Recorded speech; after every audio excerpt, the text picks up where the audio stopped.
Disclaimer, photosensitivity warning. I think I read this in a scrap recording. I will not read it again. Just know that, epilepsy and seizure warning. So, vampire survivors.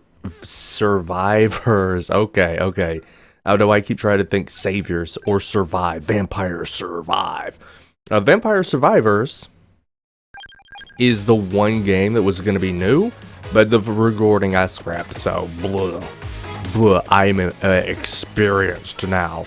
And by experienced, I mean that I unlocked the old man who has a passive damage aura around him, and I can just be lazy as sin. So yeah, that's great. So what to talk about? Let me find the flower patch to just hang out at really quick. All right, I'm gonna just chill here. All right, what to talk about? Let's talk about Yu-Gi-Oh.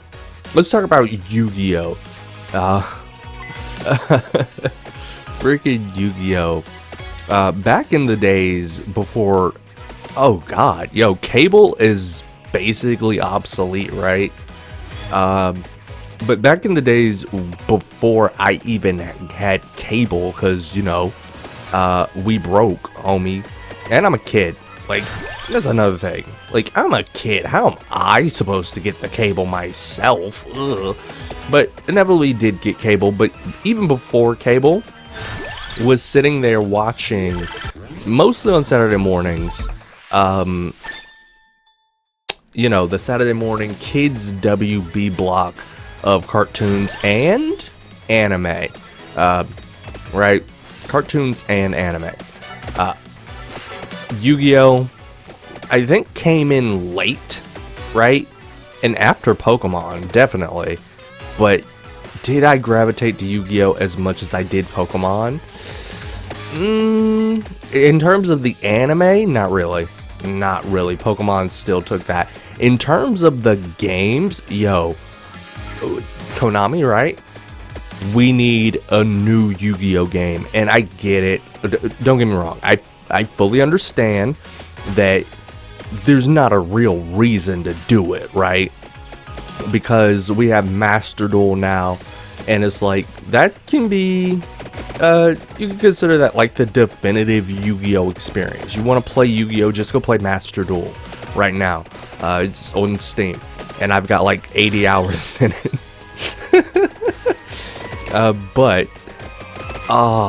I can't express to you how much fun the Yu-Gi-Oh games were. Like, the tag duel games on the PSP, and it was like the Battle City oriented game on the GBA. Just we're gonna let you walk around the world. You can go and challenge whoever you want, talk to the main cast of the anime, and buy booster packs in the game.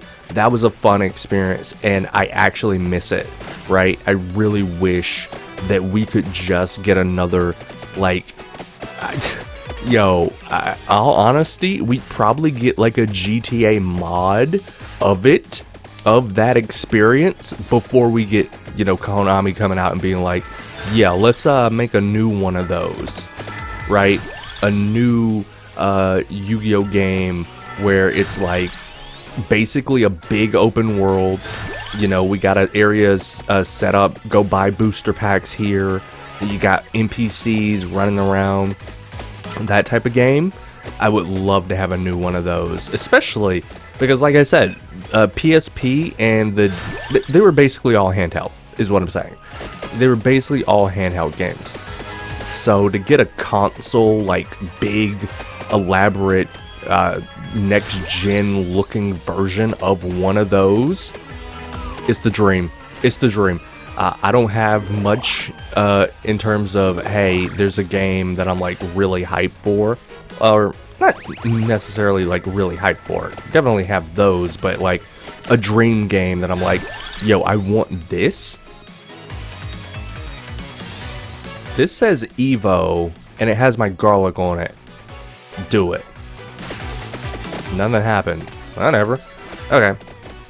But yeah, I would love one of those. So yeah, the Yu-Gi-Oh anime, meh, lukewarm is what I will say to the Yu-Gi-Oh anime. But it's not really the Yu-Gi-Oh anime's fault, right? Because like I said, the Yu-Gi-Oh anime came in late. I've been established in watching Pokemon. That's a thing, sure. But it isn't what did, in my opinion, or not opinion, but like my viewership of the Yu-Gi-Oh anime. I definitely watched the majority of like Duelist Kingdom and Battle City, but after that I kind of just fell off with the Yu-Gi-Oh anime, and it's because we finally did get cable, and so I didn't have to, like, prior to that, anytime I wanted to watch cartoons, I had to wait until Saturday morning or rewatch all the Disney movies that we had, and that's the only way I could watch cartoons, right? But once we had cable, we had Cartoon Network, Nickelodeon, Disney Channel, and I could watch all of the cartoons, and, you know, later when Toonami came in, all the anime I wanted, right? And so I didn't need Kids WB anymore, and so sure, I did tune in Saturday mornings to catch, like, hey, new Jackie Chan adventures, I'm there for that. But otherwise, no, I typically didn't stick around to watch all the other stuff that I did, because, well, there's other things to watch, other shows, other networks that weren't accessible to me before, right? What did you give me? Nice. So, yeah, however, I will give Yu-Gi-Oh! This over Pokemon, and you know what, to each their own. This isn't me saying that Yu-Gi-Oh! Is definitively better than Pokemon in this aspect, although, I mean, kinda just look at the landscape of, you know, what games are made. The Yu-Gi-Oh! Card game, way more entertaining than the Pokemon card game. You know what, let me say my piece about the Pokemon card game right now, and it is that, I once played the Pokemon card game. You know, when I first got Pokemon cards, I didn't initially collect them. I wanted to play with them. I wanted to play the Pokemon card game. I loved Pokemon. I loved the Pokemon games. Hey, there's a card game associated with this? Let's play it. The deal is, and this is dumb, but I was a little kid, and this is what killed the Pokemon card game for me to this day. You needed counters. You buy like a booster pack of Pokemon cards, and they come with this little marble, or these little jewel things that are like, hey, use these and they're your tokens for damage. If your Pokemon gets damaged, you know, put one of these on it and it represents 10 damage. And little kid me was just like, this is the dumbest thing ever. I don't want to play the card game. I don't want anything to do with this card game, if that's what it's like. And like I said, ridiculous, true, but that's what did it in for me. Where, you know, Yu-Gi-Oh came out and it's like, hey, do the math in your head, and math sucks. God, I hate math. But better than the alternative, right? And you don't even have to do that much math in Yu-Gi-Oh. I know I didn't when I first started playing, and not, you know, like really competitively, just like, hey, I have a booster pack, you have some Yu-Gi-Oh cards, let's play this game. Like how originally little kid played the game, me anyway. It was like, your number's bigger, my number's bigger, your monster's destroyed, that's it. Don't need to calculate any life points or anything, just duel until you're out of monsters. Not the best, but it was sufficient, and that's more than I could give the Pokemon card game. But yeah, so for Yu-Gi-Oh, I would give it the card game. In terms of the actual games themselves, like I said, I really would want a brand new Yu-Gi-Oh game, like the old handheld versions. Like, but would they do it justice? Would they? I don't know.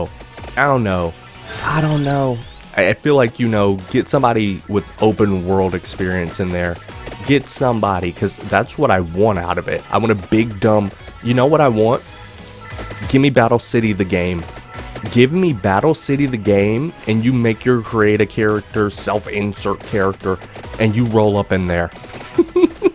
but it kind of wouldn't work, because Yu-Gi-Oh! As a game and the card game has just gotten so much faster, and it's gotten ridiculous. It's gotten so ridiculous, to the point that, you know, if you got us a game and we're like, hey, go back to Battle City rules, Battle City cards, yeah, it wouldn't be particularly fun.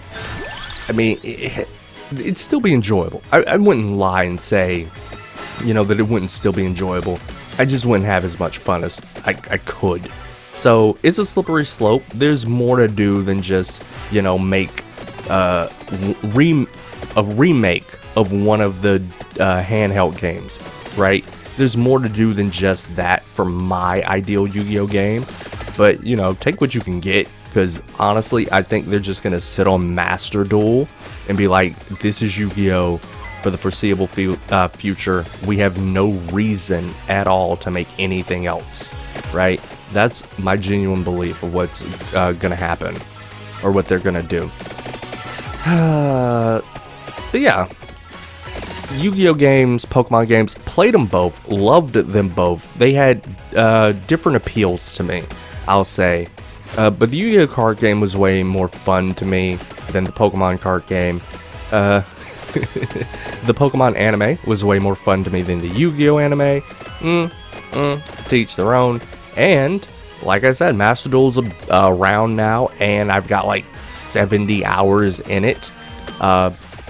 So, you know, just been out here playing Yu-Gi-Oh and enjoying it, which is more than I can say for Pokemon the card game, because I have not touched that since, I don't know, there was a Flash version of the Pokemon card game. I remember I was like, I love Pokemon, right?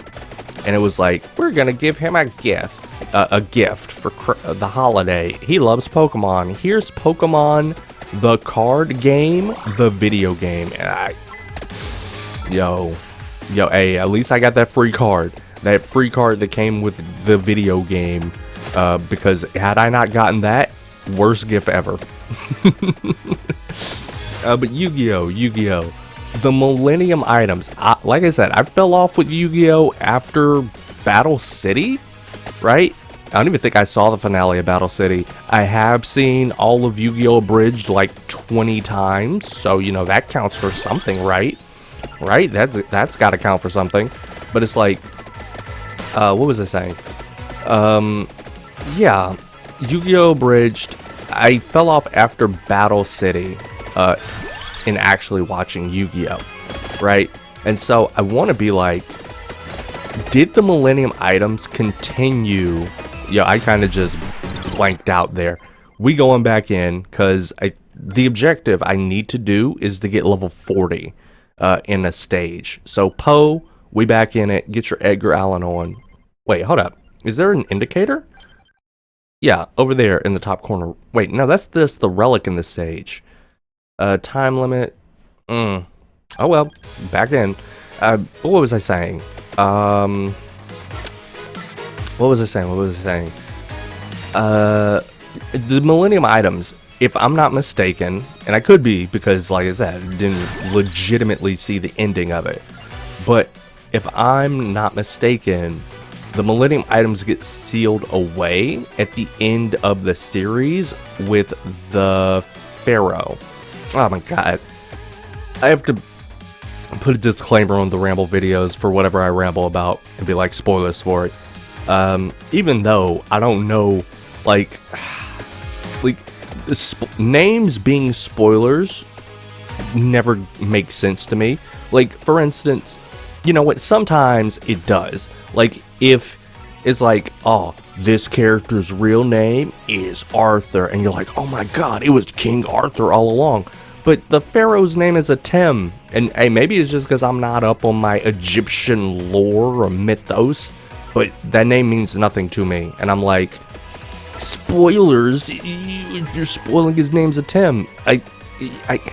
Look, I don't know it, and I'm not saying that means, you know, that no one else does, but I'm gonna guess I'm gonna guess that you also don't know the significance of that name or that character or that historical figure potentially, right?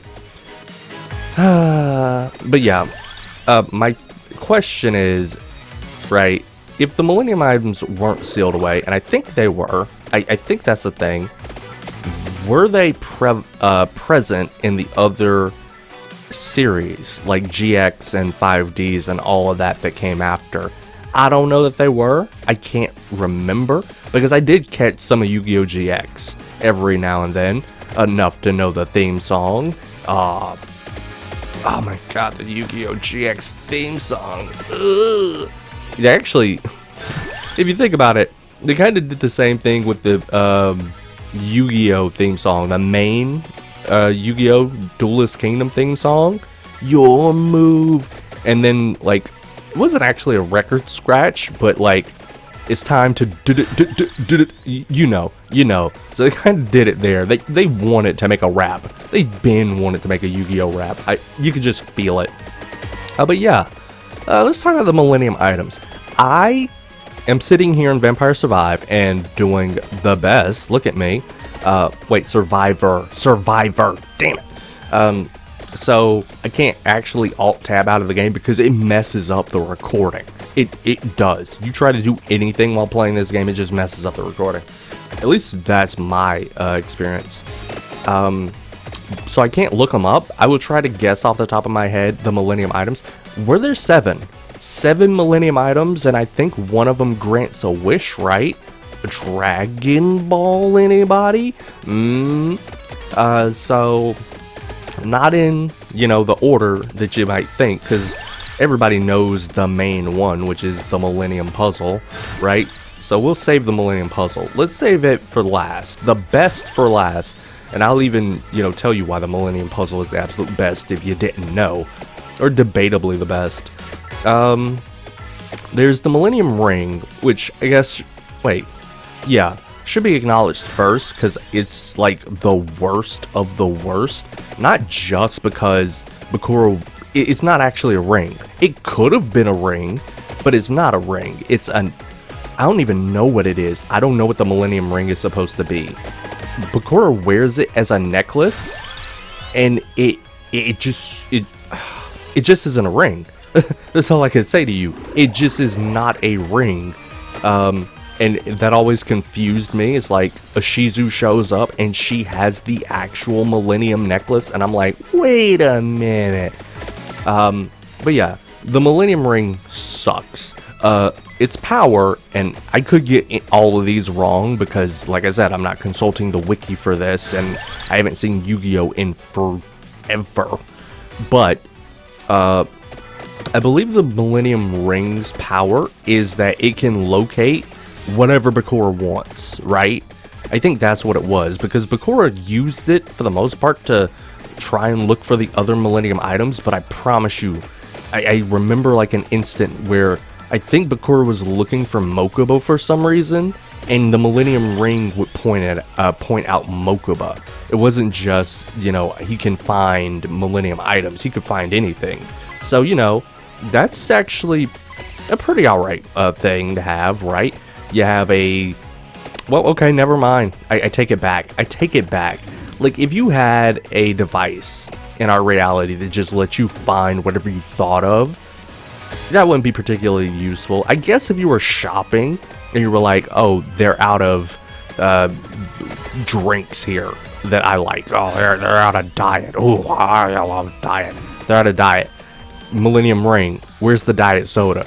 And it would point to it. What a waste of a Millennium Item. Yo, at that point, just pawn it off.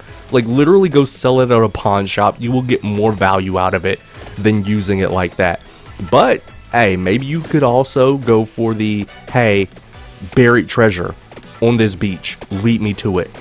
But then again, like, I think a drawback of that is that, let's say it points you to the exact location. You don't know how far down that buried treasure is. But even more so than that, yo, what are you gonna do? Sit there and excavate at the damn beach? Like, what are you gonna do? So, like, it's not the Millennium, Ooh, 4. Cool. It's not that the Millennium Ring is completely worthless and has no value. It's just that it's not worth the trade-off.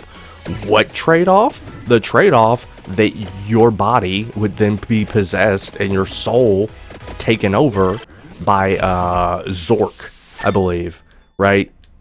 Zork or Yami Bakura. I think it's either that Yami Bakura controls Zork and summons Zork, or that Zork is just Yami Bakura in disguise or something. Whatever. In the same way that Yugi with the Millennium Puzzle has to share his body or his soul with a Tim, right? Bakura has to do so with Zork, who is evil, mind you, and kinda not the best person to be, you know, saddled up with. So that's why the Millennium Ring is, to me, like the definitive worst Millennium item. I mean, if you were in the Yu-Gi-Oh universe, like, I mean, I guess if you were just out to find the other Millennium items, you could just be aimed toward them, sure, but then you probably have to deal with the Millennium item user. But there's one thing I forgot to mention it had going for it, and that is the power to manifest like demons or whatever. It can do that. And not just like, what is it? Not just like Yu-Gi-Oh monsters.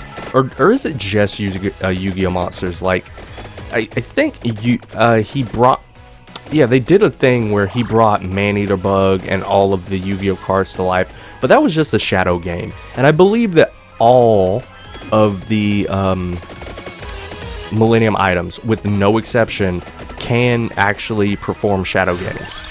Right? I believe every single one of them can. So, you know, that's not unique to the Millennium Ring. What is unique to it is that it can summon monsters. So, you know, if you want it to be evil, like, but even if you want it to be evil, why would you take the Millennium Ring? There's no subtlety in you summoning monsters. Alright? There's absolutely no subtlety in it. All you would do is out yourself as having a legitimate Millennium item, which even if you didn't, even if you were smart enough to know, yeah, I'm not about to summon a monster because, you know, people might find out. Even if you were like that, guess what? Zork wouldn't be. So there you go. What else? What else? The Millennium, you know what? Get the Millennium Necklace out of the way, because the Shizu and the Millennium Necklace and the Millennium Ring shenanigans annoys me. So the Millennium Necklace is not great. It is not great. And the reason I say it's not great is because it lets you see the future, like a vision of the, and not even a distant future, I don't think. And I believe the future has to be associated with you, because a Shizu knew, like, the various things a Shizu knows, I think are all, like, very tied to her. Like, she's kind of in the room for them, and the puzzle, and the necklace shows her the things, right? And I guess that makes sense. That makes sense. So she gets her That's So Raven powers. But here's the deal. Like, her visions don't necessarily come true, because she envisioned, you know, how Kaiba would play. Then again, Kaiba had some shenanigans from, I believe, the Millennium Rod coming in and helping him in that instance. So I guess other Millennium items can counter your visions, but, you know, real world scenario, no Millennium item involved. But then again, yo, That's So Raven, dope show. Ooh, I took a lot of hits there.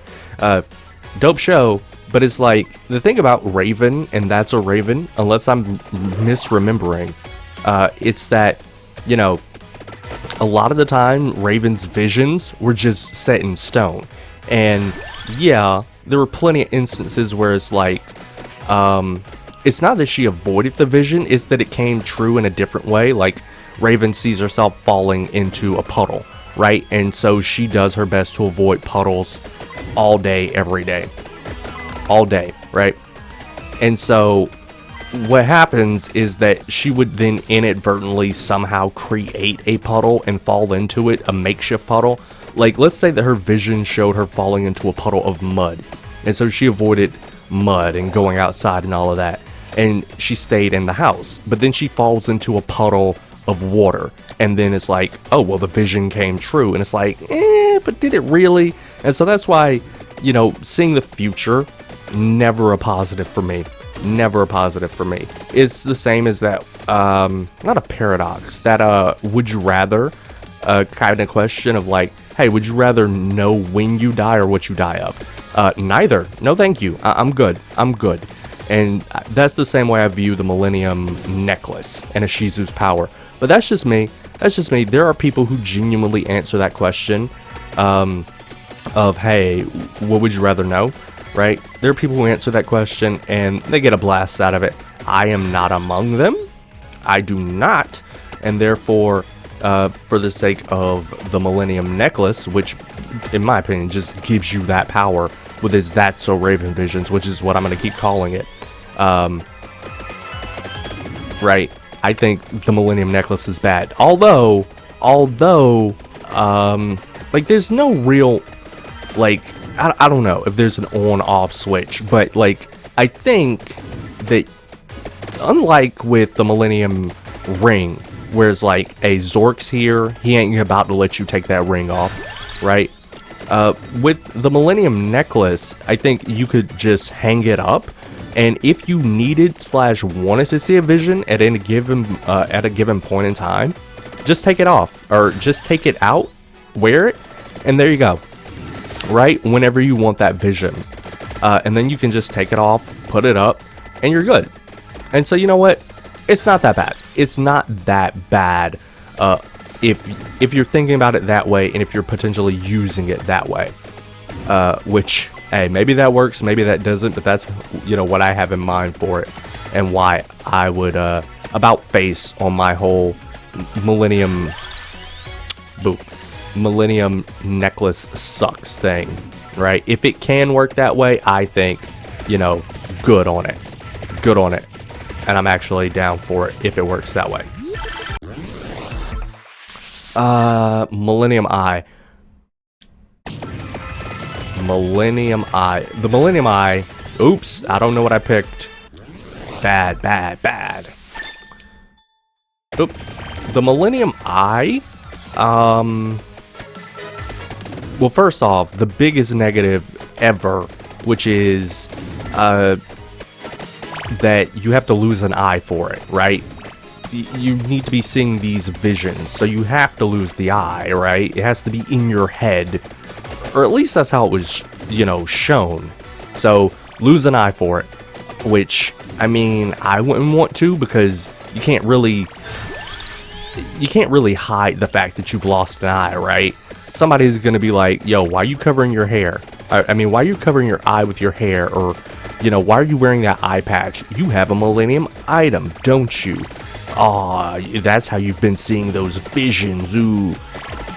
Also, like, a bit of overlap between the Millennium Necklace and the Millennium Eye, and that reading minds, seeing the future versus reading minds, and there's difference there. There is definitely difference there.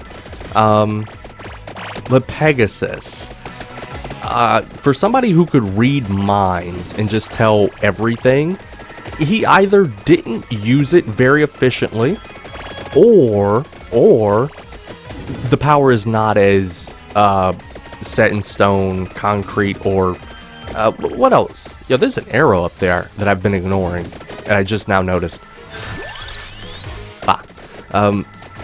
It's like he didn't utilize it the best, or the power has a ton of restrictions that just didn't acknowledge, or that I didn't know about. So how it works, at least based on my observation, is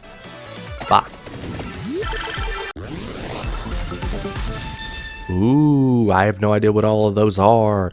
Effect lasts longer. What else? What else? Oh, the lightning thing. Okay. So, he can... Hold on. He can steal souls, but maybe that's just a general Millennium item power, right? And it's not unique. Because, like, all of the Millennium items can start a shadow game, right? So can all of them also steal souls in some capacity? We were level 34. We needed to get to level 40. Darn. Darnity darn darn. Back in it. Hold up. Let me grab some power-ups, though. EXP up. And that took all my money. So, back in it. So, he can read minds. I'm not going to give him the soul steal power because I think that's just all Millennium items would have that ability. Right? I think it's like a specific Millennium item, like in the same way that they can all... Actually, was him stealing souls like a condition of the shadow game that he started up? Is that what it was? I think it might have been. I think it might have been, and all Millennium items can start a shadow game. Yo, shout outs to a Shizu who had a Millennium item, which, you know, she knew she would win. She was wrong at the end, but like her item showed that she would win. Shout outs to her for not being like, alright, I know you're going to lose, so I'm turning this into a shadow game, right? Shoutouts to a Shizu. I mean, she had no reason to, but still. So yeah, you can just read someone's mind. I don't know, man. We're scrapping this run, by the way. If in the first 3 levels I don't get a garlic upgrade, I gotta scrap the run. But yeah, lose an eye. You can read someone's mind, and you can read the deepest recesses of their mind, I think. Also, Pegasus could also live in augmented reality. What do I mean by that? I mean, he for some reason had visions of his wife, but he also was under the impression that he could revive her. I don't know about that part, but he did see visions of her, so he could, I guess, live in an augmented reality, which is probably the best thing about it, right? If you could just summon a fantastic, a fantasy world and live in that junk, yo, give me that. I will take the Millennium Eye. Is it worth losing an eye for, though? Ugh. Bye-bye depth perception and peripheral vision. Scrap to run.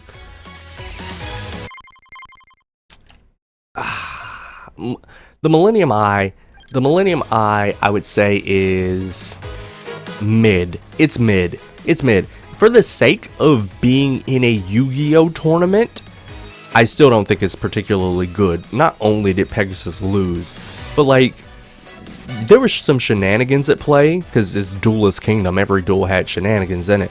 But it's like, imagine that you're in a duel. Imagine that your opponent like sets Man-Eater Bug. I know, nowhere near the meta of today, and not fast enough, right? But I'm just saying, if you were in a duel, you saw with the Millennium Eye that your opponent set Man-Eater Bug, and you don't have any spells or traps or anything to out said Man-Eater Bug that's face down. Like, what? It doesn't give you a card, right? It doesn't give you an out. It just lets you know, hey, I better not attack into this Mirror Force, right? But if you don't have an answer to Mirror Force otherwise, and you never draw into an answer for Mirror Force, well then what good did the Millennium Eye do you? You just sat there not attacking because you knew it was a Mirror Force, but you never drew the out. So, like, it's useful. I'm not gonna say it isn't. It's just that it's not infallible, right? In the same way that I think Shizu's visions are useful, but they aren't infallible, right? They can trip you up, mess you up, and also, it's like, it's Yu-Gi-Oh! It's Yu-Gi-Oh! If my opponent, like, showed me, hey, I just drew into, what is it called? Emergency exit, excavation, return to square one, emergency, the trap that, like, you can return a monster from the field to the hand. If my opponent showed me that, showed them putting that down on the field, right? They explicitly showed me that. And we're like, ha, this is gonna win me the game. And I just didn't have any back row popping ability, or, you know, I didn't have a fodder monster to summon to try and bait it out. I'm just screwed. I'm just screwed. I know what they have. I know what their intention or what they intend to do. I just can't do anything about it, right? At the end of the day, I just can't do anything about it. So, yeah, it's not infallible. What else? What else? The Millennium Rod, which is the one I don't know. I don't know much of anything about the Millennium Rod. Based on how Merrick used it and what I got from his usage of it, he could just control people. Weak-willed people at that. Which, I mean, he did control Joey at a point, but wasn't Joey, like, super depressed because he thought his sister was permanently blind or something? So he could, but he also did control Bandit Keith, right? Maybe Bandit Keith was depressed after losing in Duelist Kingdom? I don't know. So, the Millennium Rod has a pointy end, so you can use it as a javelin. It can also, was the spirit of the Millennium Rod, or was it just Merrick? No, it might have had a spirit in it, right? Which, it wouldn't be the first. It would not be the first Millennium item to have an evil spirit attached to it, so, you know what, maybe that's a thing. But I'm gonna say that the spirit was just Merrick, right? Because whatever the Millennium Rod had in it also was like, I'm gonna help Kaiba, right? So, well, one, because it went to help Kaiba despite being Merrick's Millennium item, the Millennium item can just go against you whenever it wants, apparently. It can shoot yellow squiggly lines to kill people. You can undo the back end to get a stabby part and stab people. And you can mind control weak-willed people. Which, I mean, morality, be damned. Being able to mind control people's pretty, hey, as messed up as it is, it's pretty strong. It is pretty strong. Like, hey, it's probably the best thing you could have in the Yu-Gi-Oh verse, right? Well, okay, not really. It definitely gets you into Battle City, though. Yo, if you do make that Yu-Gi-Oh game I was talking about, make it so we can have the Millennium Items. Make it so the Millennium Items are in the game, and we get to duel against Millennium Item users. A missed opportunity of all the Yu-Gi-Oh games I've ever played is that they never put you in a shadow game, right? They've never done that. I could be wrong. I think one of them was going over the events of Duelist Kingdom and you played as Yugi and you had to face Pegasus, so technically that could have been a shadow game, but like, nah, I don't think that's the case. So, you know, in my dream Yu-Gi-Oh game, you would play shadow games, and that'd be pretty good. Pretty good. Maybe you could win a Millennium item out of it. I don't know. What was I talking about? The Millennium Rod, right.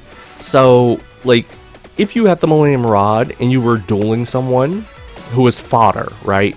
They didn't have a Millennium item themselves and they weren't a particularly strong-willed person, which how you would friggin' come across that information, I don't know.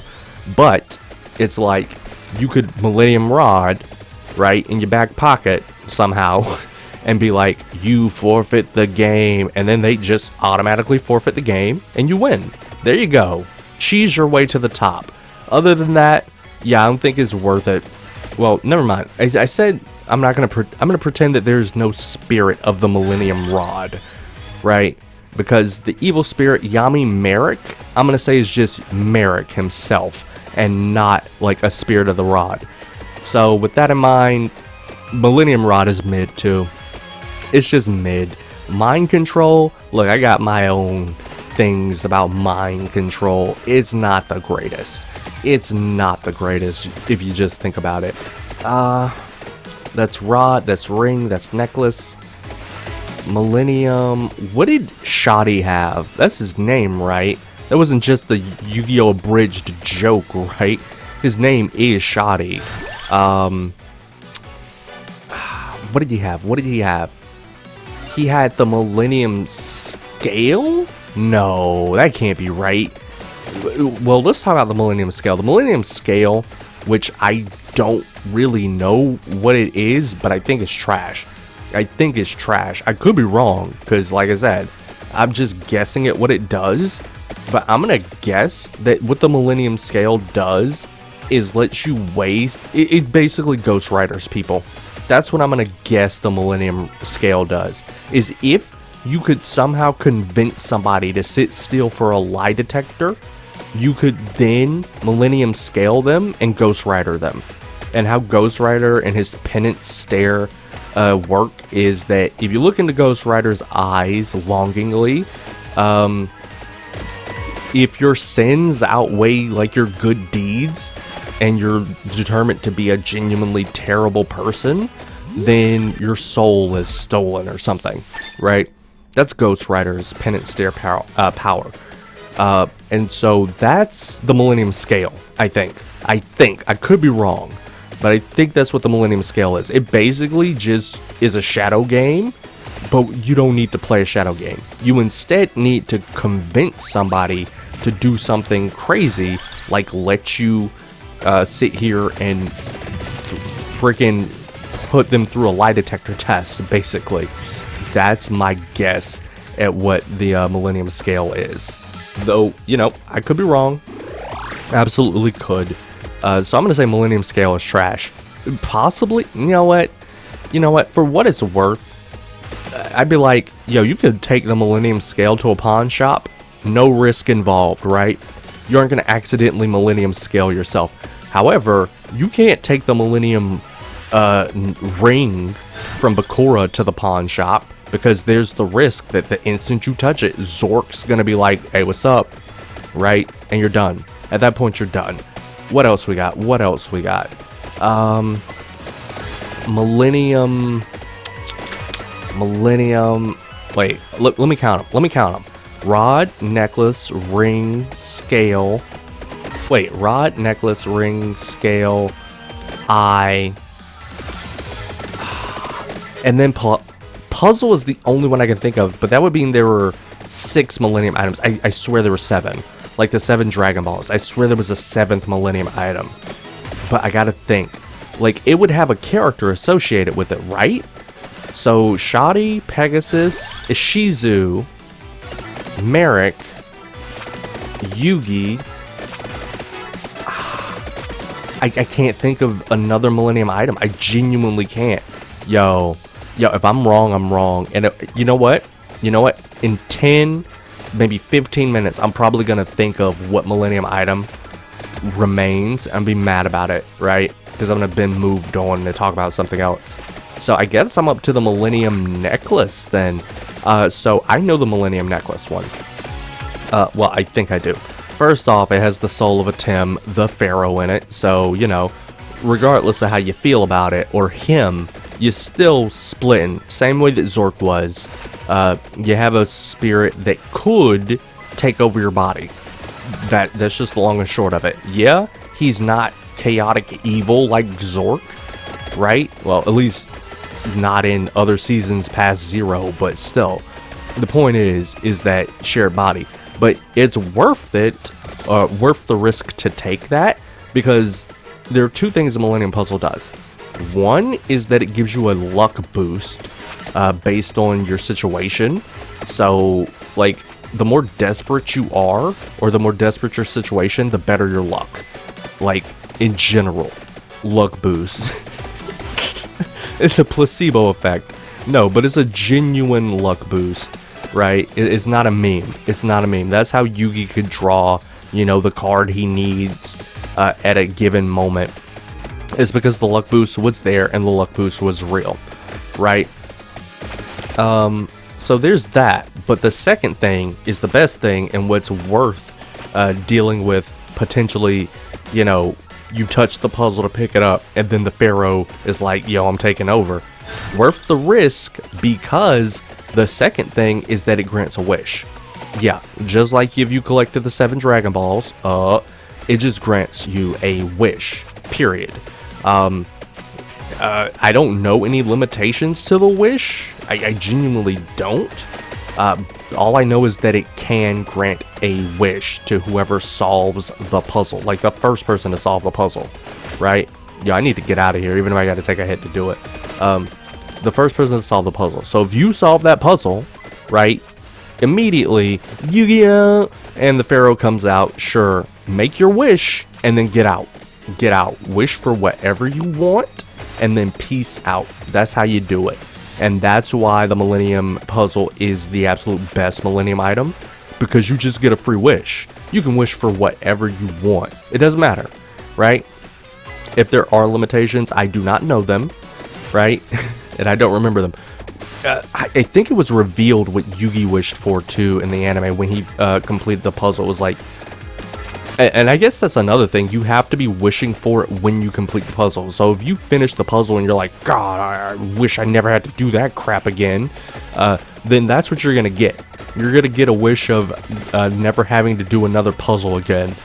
Granted. Which, you know, kind of sucks. So yeah, have your wish in mind when you solve the puzzle. I believe Yugi's wish was for friendship. I'm not even joking. I'm not even making a joke or doing a bit. I genuinely believe that I remember that being like, you know, Yugi's wish when he solved the puzzle was, I wish I had friends. And that's why, you know, Joey, Tristan, everybody who was like, we're bullying you, we're tormenting you, right? They became his friends. So, hey, it's whatever. It's whatever. What else, Yu-Gi-Oh? Because I got time. I don't think I'm going to lose this run right now. Alright, never mind. I walked into a bunch of green enemies because they blended in with the grass, and I might lose this run right now. So, next, quick point. Let's make a quicker point. The Yu-Gi-Oh card game. So my experience with the card game, like I said, never mind. I will just say, wait, what level did I get to? Can I see it? I do not see it. I don't know that I level reached 23. 23? Yo, I might cut this. And we resume and continue the rambling. Because I do kind of want to talk about Yu-Gi-Oh! And my experience with it. You know what? Cut the part.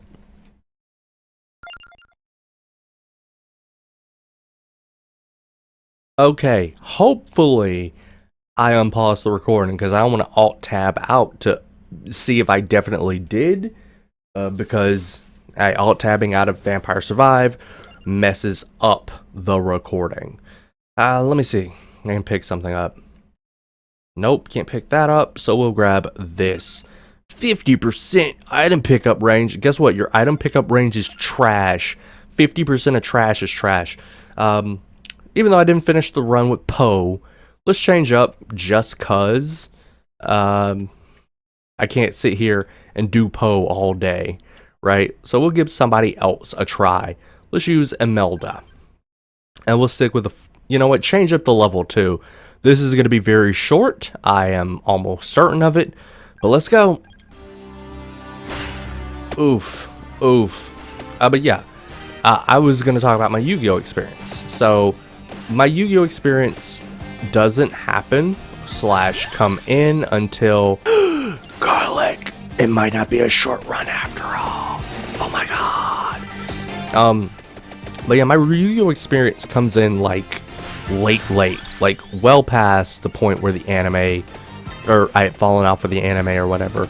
It was, some friends of mine were like, hey, there's a Yu-Gi-Oh game online, and not a game. It was Dual Network, and it was just like, you had all the cards, but it was all manual. Like, you came in, you built your deck, and you went and it would match you up with other players, but it was manual, and so you had to type in, oh, I lost 500 life points, and then do all of the math yourself. You also had a little chat box on the side to be like, rules, right? You're going over the rules as you play. Yeah, the garlic aura eats fireballs for some reason. Don't ask me. But yeah. So that was my introduction to playing Yu-Gi-Oh! Like legit, not necessarily competitively, but playing legit. Now, I came in to that at the time of, what was it? It was like when I came in like the day before the ban that killed windups, right? I got to play 1 day of the wind-up meta where somebody just locked me out of the game entirely because of wind-ups, right? And then the very next day, the wind-up ban happened, and that was when I came into Yu-Gi-Oh! Right? So, I came into Yu-Gi-Oh! Then, synchro summoning, all of these different forms of summoning, they were they were imposing, definitely. But, like, any new form of summoning ever added to Yu-Gi-Oh! Just understand, they're pretty much very simple, with the exception of pendulum summoning. I can't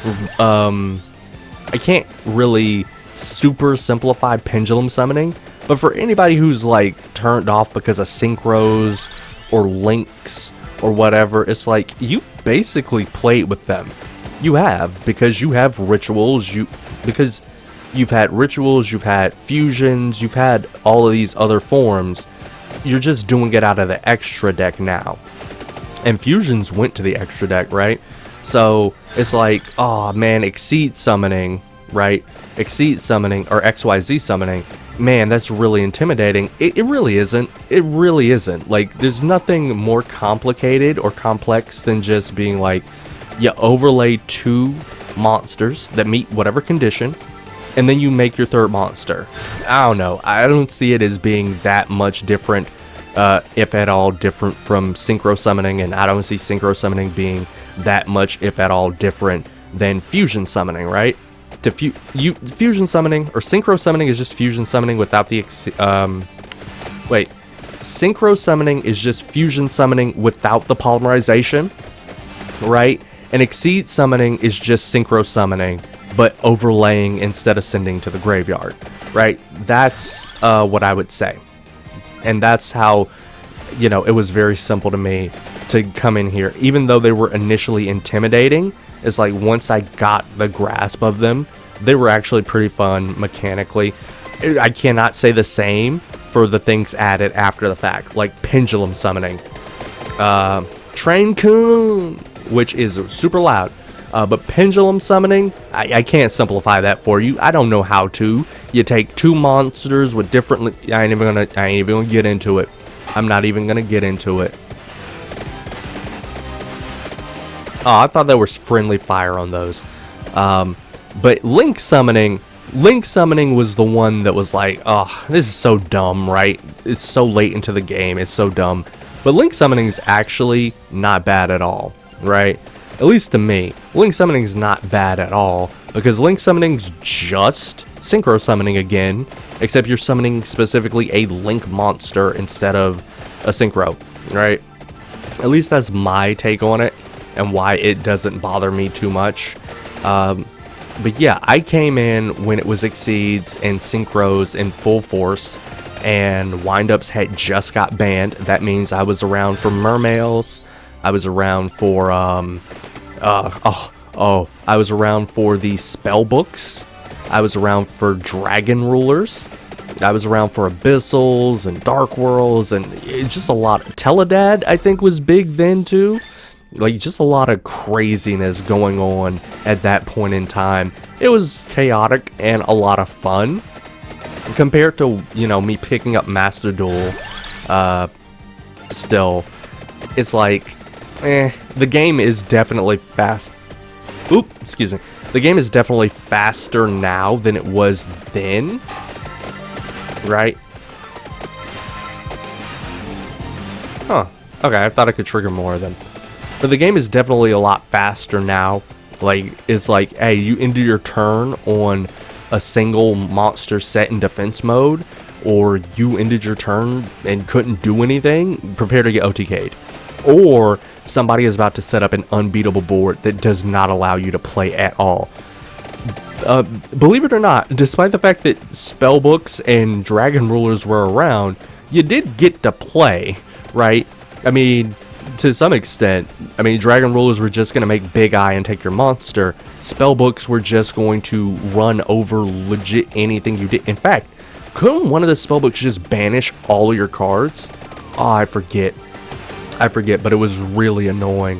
Spellbooks are so annoying. I'm glad that I don't have to deal with them. Instead, I have to deal with Rondo Miniad, who just doesn't let you play. He's like Crooked Cook, but even stronger. And you know what? That's fair. That's fair and balanced. I'm down for that. But yeah, that's when I came in to Yu-Gi-Oh! I came in then, and I played for a couple of months.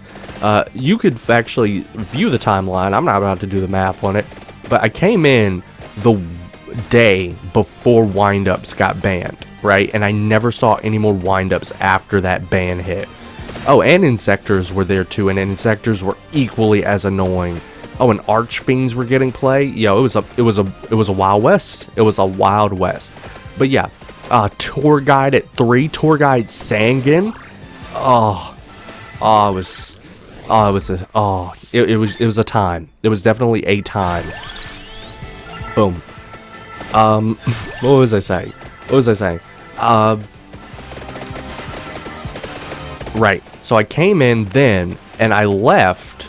I got out when Sylvans, I believe they were called, when Sylvans were shown, right? They weren't released yet.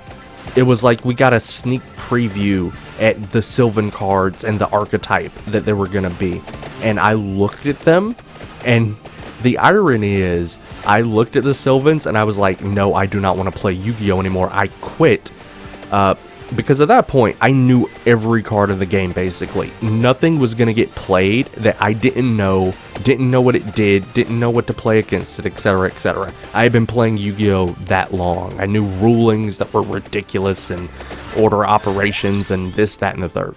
It was crazy.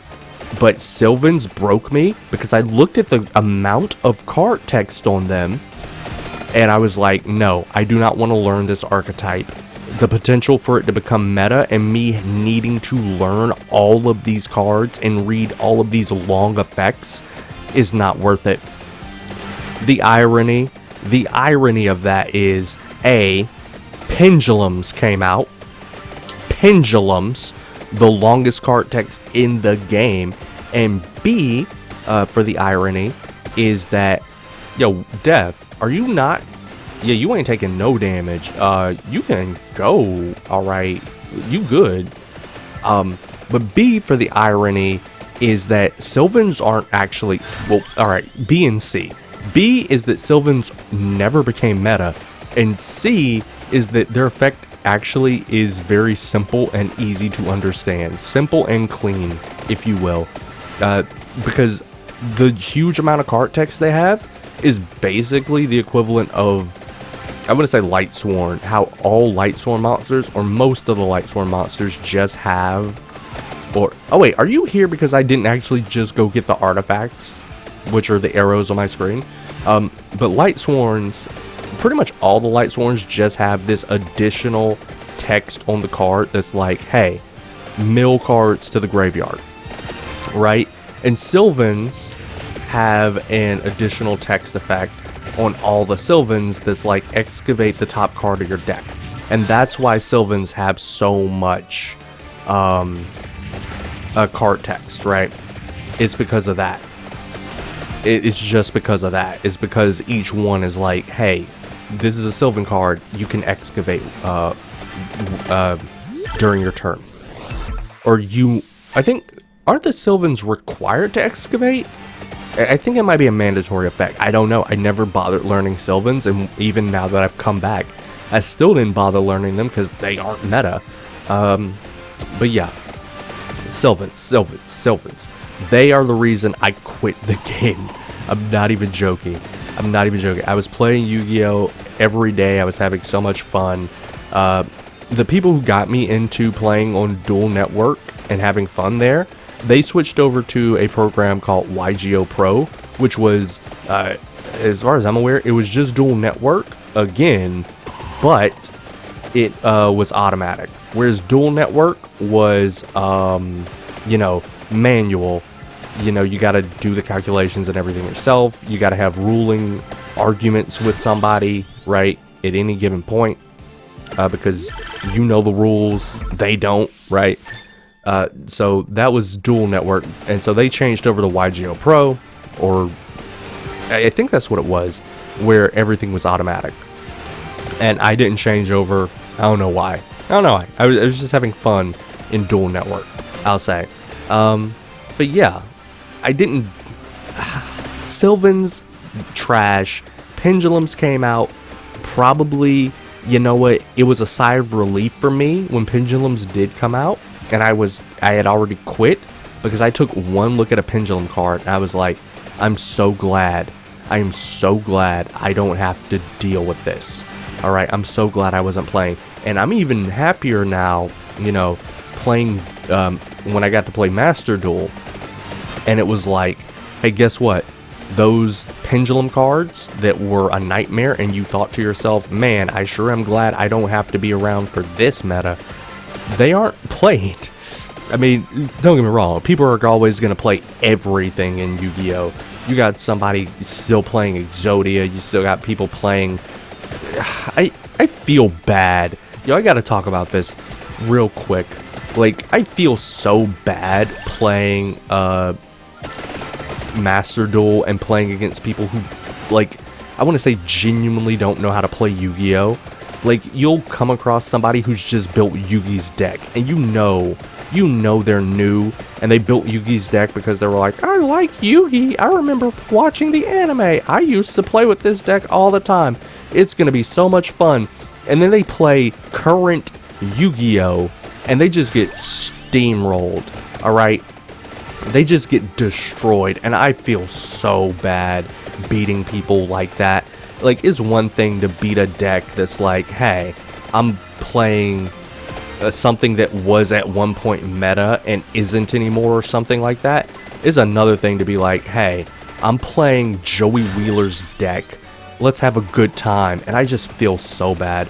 Yo, I beat like 5 people who were running Blue Eyes White Dragon, Lord of D, and I felt awful. I just felt genuinely awful. And I looked at their deck and it's like they're running 60 cards.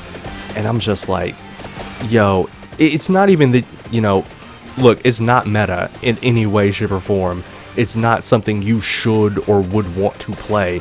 But you could still make it viable. I'm not saying you could, you know, beat top tier decks or make it a road deck or anything. I'm just saying that if you wanted to run Lord of D, Blue Eyes for whatever reason, it's possible to make a valid deck with it, okay? I'm not saying a great deck, but you could get off your play. So yeah, what was I saying before I got that tangent? Pendulums suck. I never want anything to do with them. Boo pendulums. Boo urns for pendulums. What else? What else? What else? I don't really have much else to talk about Duel Network. Oh, I guess my favorite deck, you know, or Master Duel. My absolute favorite deck in the game, Madolche's. When I came in to Duel Network, you know, the old program back then, the thing I tried to do was, hey, it's me, so I wanted to make an all-female, cool, we got it. Now let's find that other one. It's up there somewhere. I wanted to make an all-female deck, but back then, there was no all-female archetype, so what I ended up doing was take Dark Magician Girl, right? Probably my favorite Yu-Gi-Oh! Monster, because I'm basic. I took Dark Magician Girl, and I took all the female monster cards I could find. So Harpy Lady, Amazoness, Swordswoman, or whatever. And I threw them all into a deck. And I wanted to play it because I wanted an all-female deck. It sucked. Go figure. It was awful. Oh, it's right there? Yeah, let me pick this up. I don't care. You can kill me at this point. But yeah. It was absolute trash. Believe it or not, it was terrible. So yeah, I just abandoned ship on that, and I ended up playing Light Swarm, right? My current favorite deck is Madolche. Why? I don't know. It's a cutesy archetype. It is not an all-female archetype because there are male Madolche cards, which I want to be like, I never use them, and you never have to, but you actually do have to use, what is it, Messengelato you actually do have to use him, which sucks. Boo. Boo having to use male cards. Boo. Nope, can't afford, can't afford, can't afford. Let's give Poe at Mad Forest one more run. I think I'm almost out of talking points anyway. But yeah, so, like, later in the game, after I fully committed to being like, alright, I can't play a full female archetype. There's no such thing as that in Yu-Gi-Oh! At that point in time. But I was like, I need something to play. And I decided to play Lightsworn. And that became my go-to deck. I had a lot of fun playing Lightsworn. And Lightsworn gave a lot of easy justification, because it's like, if you lose with Lightsworn, it's all luck, right? Well, at least back then. Nowadays, Judgment Dragon's actually not a good card. Wait, is Judgment Dragon, like, limited to 1? I don't know why he would be. Like, Lightsworn just get destroyed in modern Yu-Gi-Oh! But, well, whatever. But back then, it's like, hey, did you mill your Judgment Dragon? Rip you. There's no getting it back or anything like that. It kind of sucks. I mean, there were definitely cards to get it back, but it's like your potential to mill them. It was a mill-happy, fun deck, and that's why I gravitated to and enjoyed Lightsworn, and it was my main deck for back then. But yeah, later on, I did give the female archetypes that showed up a try. Harpy Ladies got some actual support, because prior to that, the only Harpy Lady cards in the game were Cyber Harpy Lady, regular Harpy Lady, Elegant Egotist. There was, what was it? Harpy's Pet Dragon was always around. There was there a Toon Harpy Lady? And that was all the Harpy Ladies in the game, and all that was to a Harpy Lady archetype.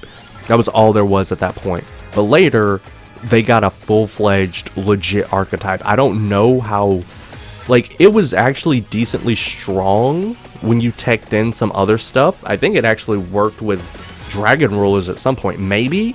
Dragon Rulers got hit hard, and I believe that the substitute for, like, okay, Dragon Rulers, we can't run them like we used to, what do? And the answer was to throw in Stardust, Dragon Ravine, and whatever. But yeah, Harpy Ladies got a full-fledged archetype. Cool. A big help for them, and became, like, basically a full female archetype. I would say it's more full female archetype than the frickin' Madolches, right? Because all Harpy Ladies have in there are dragons, right? Which don't really get in the way of the all-female archetype. I mean, I don't know the gender of the dragon. Or he misgendered a dragon. I can't believe it. Whereas Madolches have definitive male characters. Boo.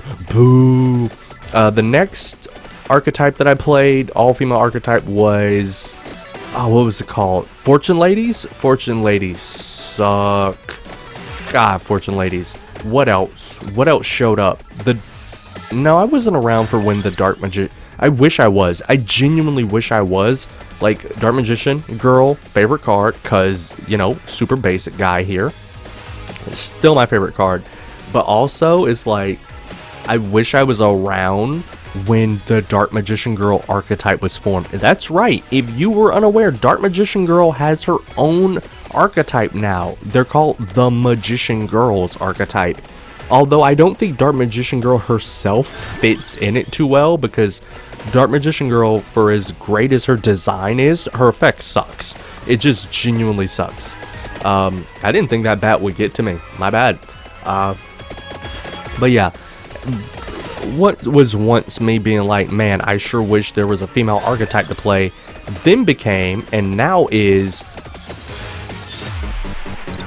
3 minutes, bro. But now is a game full of all female archetypes, or there are plenty of them, like Evil Twin. What else? I've played a bunch of them. Valkyries. What are they called? Sky Strikers, I think they're called.